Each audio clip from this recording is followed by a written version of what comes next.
Hey, this is Kevin from Real Boring Flips, and I'm back at the command center. But I just wanted to take you through just a short kind of way, my method for listing items that I have to resell. So in this case, I bought as part of a large lot of stuff, I got a PictureMate photo printer, Epson PictureMate photo printer.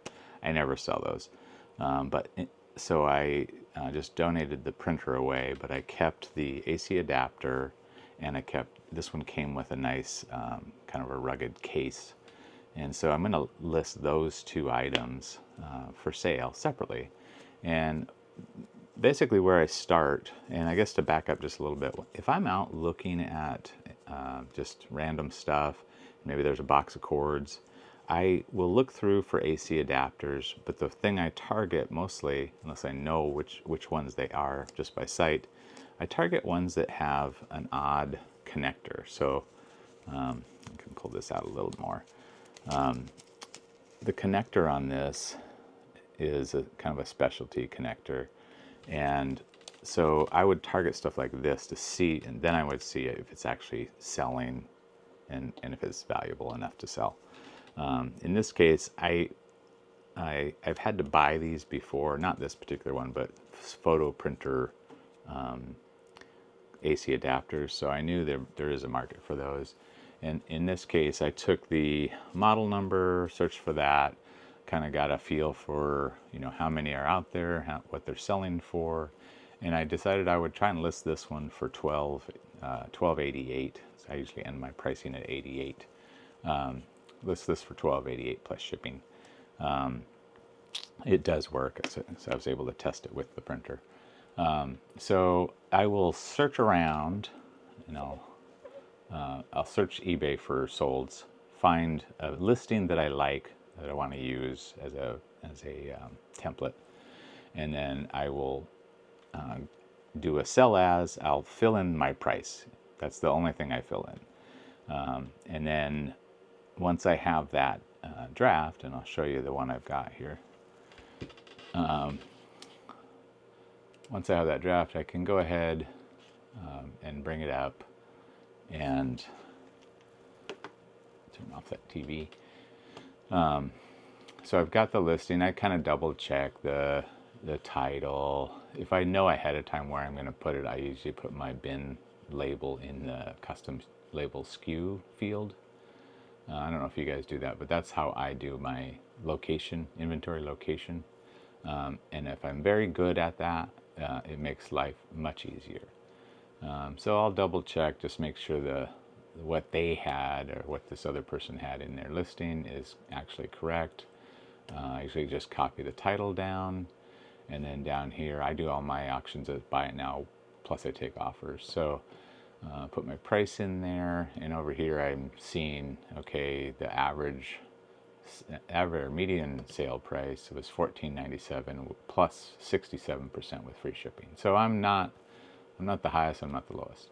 Make sure this is a new thing I'm checking, make sure my payment policy is correct, make sure my shipping policy is correct, and then I usually will fill this in with, in this case I know what it's going to be. So that gives me the basic information. So from there, once I have, usually I'll probably do like 10 of those, have 10 drafts ready to go, ready for photos. And then I'll come over to my light box. I'll put the item in.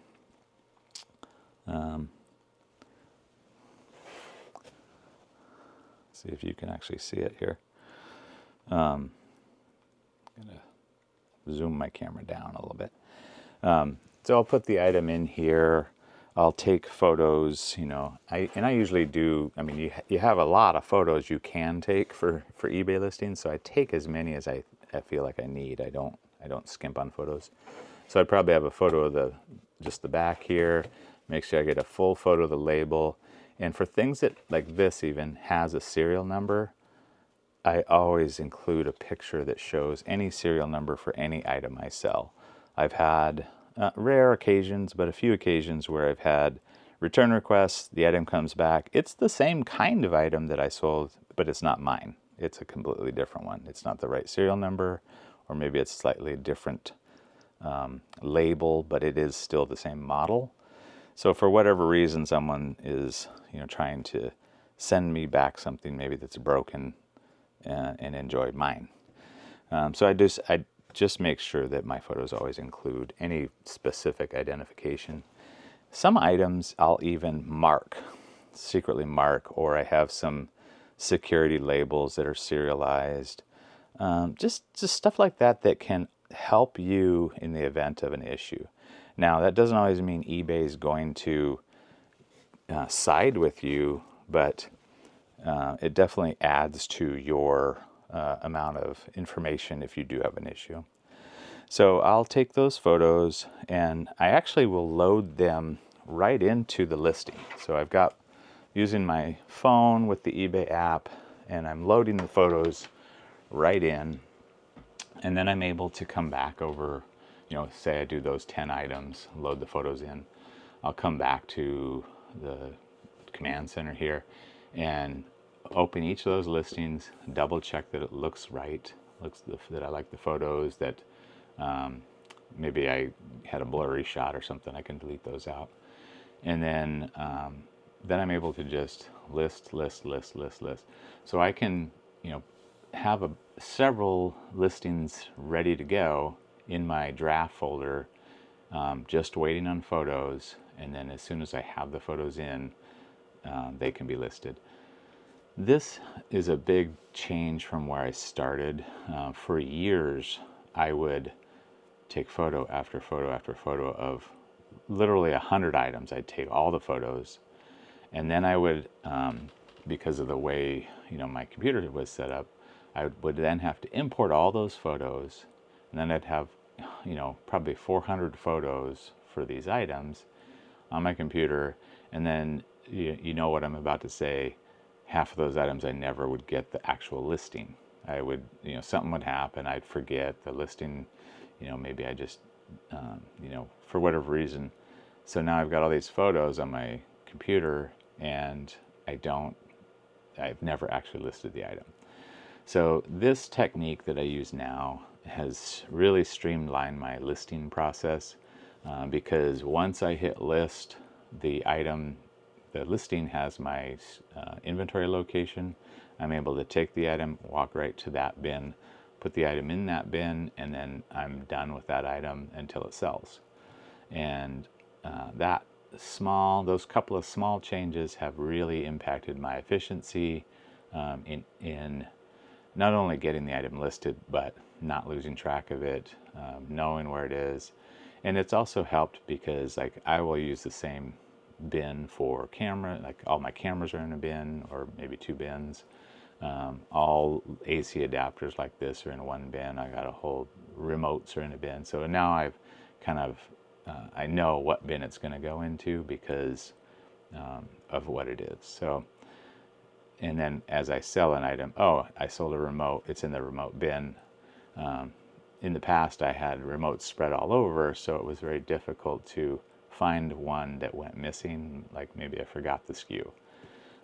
So I just want to show you a couple of things that I do that make my reselling process better for me. Let me know if you have a different process. I watch a lot of YouTubers. There's all kinds of different processes. One thing that this does allow me to do is I can relabel a bin and just edit those listings, and that sometimes will just trigger the eBay algorithm.